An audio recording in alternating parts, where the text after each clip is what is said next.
بسم اللہ الرحمن الرحیم۔ ملفوظات حضرت مسیح موعود۔ بدی ایک ایسا ملکہ ہے جو انسان کو ہلاکت کی طرف لے جاتا ہے اور دل بے اختیار ہو کر قابو سے نکل جاتا ہے۔ خواہ کوئی یہ کہے کہ شیطان حملہ کرتا ہے، خواہ کسی اور طرز پر اس کو بیان کیا جاوے، یہ ماننا پڑے گا کہ آج کل بدی کا زور ہے اور شیطان اپنی حکومت اور سلطنت کو قائم کرنا چاہتا ہے۔ بدکاری اور بے حیائی کے دریا کا بند ٹوٹ پڑا ہے اور وہ اطراف میں طوفانی رنگ میں جوش زن ہے۔ پس کس قدر ضروری ہے کہ اللہ تعالیٰ جو ہر مصیبت اور مشکل کے وقت انسان کا دستگیر ہوتا ہے، اس وقت اسے ہر بلا سے نجات دے۔ چنانچہ اس نے اپنے فضل سے سلسلے کو قائم کیا ہے۔ دنیا نے اس سیلاب سے بچنے کے واسطے مختلف ہیلے نکالے ہیں، اور جیسا کہ میں نے ابھی کہا ہے، عیسائیوں نے جو کچھ پیش کیا ہے وہ ایک ایسی بات ہے کہ جس کے بیان کرنے سے بھی شرم آتی ہے۔ پھر اس کا علاج وہی ہے جو خدا نے انسان کی فطرت میں رکھا ہے، یعنی یہ کہ وہ مفید اور نفع رساں چیزوں کی طرف رغبت کرتا ہے اور مضر اور نقصان رساں چیزوں سے دور بھاگتا ہے اور نفرت کا اظہار کرتا ہے۔ دیکھو، سونے اور چاندی کو اپنے لیے مفید سمجھتا ہے تو اس کی طرف کیسے رغبت کرتا ہے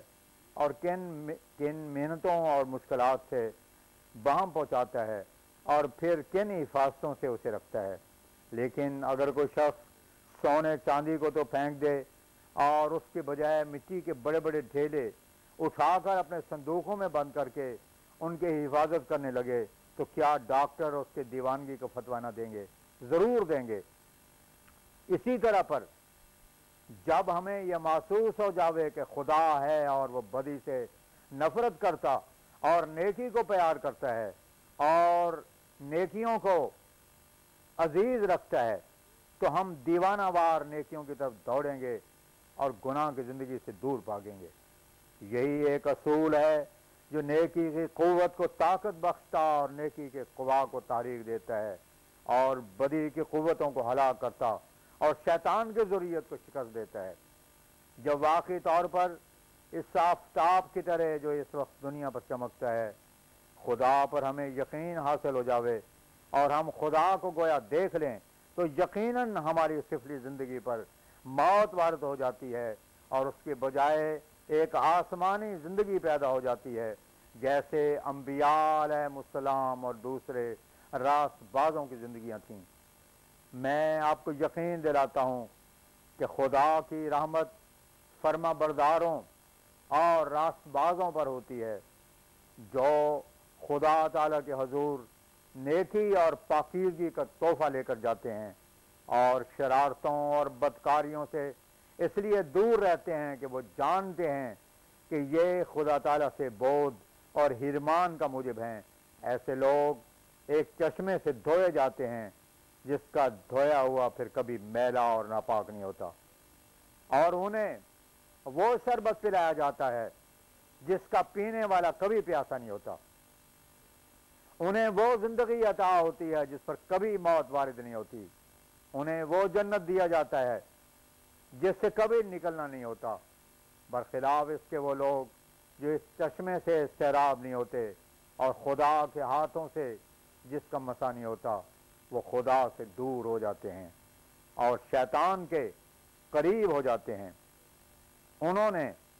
خدا کی طرف آنا چھوڑ دیا ہے، اور یہی وجہ ہے کہ نہ ان میں تسلی کی کوئی راہ باقی ہے، نہ ان کے پاس دلائل ہیں، نہ تاثیرات۔ ایک عیسائی سے اگر پوچھا جائے کہ تو جو دعویٰ کرتا ہے کہ مسیح کے خون سے میرے گناہ پاک ہو گئے ہیں، تیرے پاس اس کا کیا ثبوت ہے؟ وہ کون سے فوق العادت امور تجھ میں پیدا ہوئے ہیں جنہوں نے ایک غیر معمولی خدا ترسی اور نیکوکاری کی روح تجھ میں پھونک دی ہے؟ تو وہ کچھ جواب نہ دے سکے گا۔ برخلاف اس کے اگر کوئی مجھ سے پوچھے تو میں اس کو ان خارق عادت امور کا زبردست ثبوت دے سکتا ہوں، اور اگر کوئی طالب صادق ہو اور اس میں شتاب کاری اور بزدلی کی قوت بڑی ہوئی نہ ہو تو میں اسے مشاہدہ کرا سکتا ہوں۔ بعض امور ایسے ہوتے ہیں کہ اگر ان کے دلائل نہ بھی ملیں تو ان کی تاثیرات بجائے خود انسان کو قائل کر دیتی ہے، اور وہی تاثیرات دلائل کے قائم مقام ہو جاتی ہیں۔ کفارہ کے حق ہونے کے اگر دلائل عیسائیوں کے پاس نہیں ہیں، جیسا کہ وہ کہہ دیا کرتے ہیں کہ یہ بھی ایک راز ہے، تو ہم پوچھتے ہیں کہ وہ ان تاثیرات کو ہی پیش کریں جو کفارے کے اعتقاد نے پیدا کی ہیں۔ یورپ کی عبادت زندگی دور سے ان تاثیرات کا نمونہ دکھا رہی ہے، اس کے بڑھ کر وہ کیا پیش کریں گے، اور یہ ایک عقل مند کے سمجھنے کے واسطے کافی ہے کہ کیا اثر ہوا۔ ایک اور بات ہے جو یاد رکھنے کے قابل ہے، جس پر غور نہ کرنے کی وجہ سے بعض آدمیوں کو بڑے بڑے دھوکے لگے ہیں اور وہ زیادہ مستقیم سے بھٹک گئے ہیں، اور وہ یہ ہے کہ انسان کی پیدائش ایک قسم کی نہیں ہے۔ جیسے بوٹیاں ہزاروں قسم کی ہوتی ہیں اور جمادات میں بھی مختلف قسمیں پائی جاتی ہیں، کوئی چاندی کی کان ہے، کوئی سونے کی، کوئی تانبے اور لوہے کی، اسی طرح پر انسانی فطرتیں مختلف قسم کی ہیں، اور بعض انسان اس قسم کی فطرت رکھتے ہیں کہ وہ ایک گناہ سے نفرت کرتے ہیں اور بعض کسی اور قسم کے گناہ سے۔ مثلا ایک آدمی ہے کہ وہ چوری تو کبھی نہیں کرتا لیکن زناکاری اور قسم کی بے حیائی اور بے باکی کرتا ہے،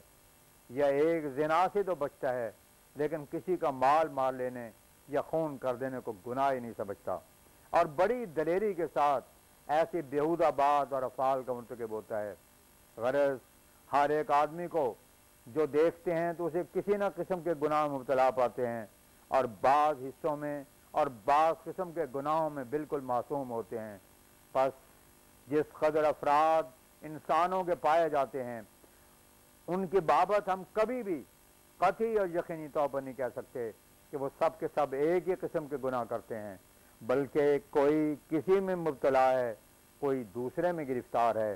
کسی قسم کی بابت وہ کسی قوم کی بابت وہ مغرب میں ہو یا مشرق میں ہم نہیں کہہ سکتے کہ وہ بالکل گناہ سے بچی ہوئی ہے، صرف اس قدر تو مانیں گے کہ فلاں گناہ وہ نہیں کرتی، مگر یہ کبھی نہیں کہہ سکتے کہ بالکل نہیں کرتی۔ یہ فطرت اور یہ قوت کہ بالکل گناہوں سے بیزاری اور نفرت پیدا ہو جائے، سچی تبدیلی کے بغیر کسی کو مل نہیں سکتی، اور اسی تبدیلی کو پیدا کرنا ہمارا کام ہے۔ جو لوگ صدق دل اور اخلاص کے ساتھ صحت نیت اور پاک ارادہ اور سچی تلاش کے ساتھ ایک مدت تک ہماری صحبت میں رہیں تو ہم یقیناً کہہ سکتے ہیں کہ خدا تعالیٰ اپنی تجلیات کی چمکار سے ان کے اندرونی تاریکیوں کو دور کر دے گا اور انہیں ایک نئی معرفت اور نیا یقین خدا پر پیدا ہوگا، اور یہی وہ ذریعے ہیں جو انسان کو گناہ کے زہر کے اثر سے بچا لیتے ہیں اور اس کے لیے تریاق قوت پیدا کر دیتے ہیں۔ یہی وہ خدمت ہے جو ہمارے سپرد ہوتی ہے، اور اسی ایک ضرورت کو میں پورا کرنا چاہتا ہوں جو انسان اس زنجیر اور قید سے نجات پانے کی ضرورت محسوس کرتا ہے، جو گناہ کی زنجیریں ہیں، اسے اسی طریق پر نجات ملے گی۔ پس اگر کوئی قصے کہانیوں کے ہاتھ سے پھینک کر اور ان باہمی ہیلوں اور خیالی ذریعوں کو چھوڑ کر کسی کی خودکشی بھی گناہ سے بچا سکتی ہے، صدق اور اخلاص سے یہاں رہے تو وہ خدا کو دیکھ لے گا، اور خدا کو دیکھ لینا ہی گناہ پر موت وارد کرنا ہے، اور ورنہ اتنی ہی بات پر خوش ہو جانا کہ فلاں گناہ مجھ میں نہیں یا فلاں عیب سے بچا ہوا ہوں، حقیقی نجات کا وارث نہیں بنا سکتا۔ یہ تو ایسا ہی ہے کہ کسی نے سرکنیاں کھا کر موت حاصل کی اور کسی نے سم الفار یا بادام کے زہر سے جان دے دی۔ ہم کو اس سے کچھ غرض نہیں ہے کہ عیسائیوں کے طریق نجات پر یا کسی اور مذہب کے پیش کردہ دستور پر کوئی لمبی چوڑی بحث کریں۔ تجربہ اور مشاہدہ خود گواہ ہے، ہم تو صرف وہی طریق بتانا چاہتے ہیں جو خدا نے ہمیں سمجھایا ہے اور جس طریق پر ہمیں اطلاع دی ہے۔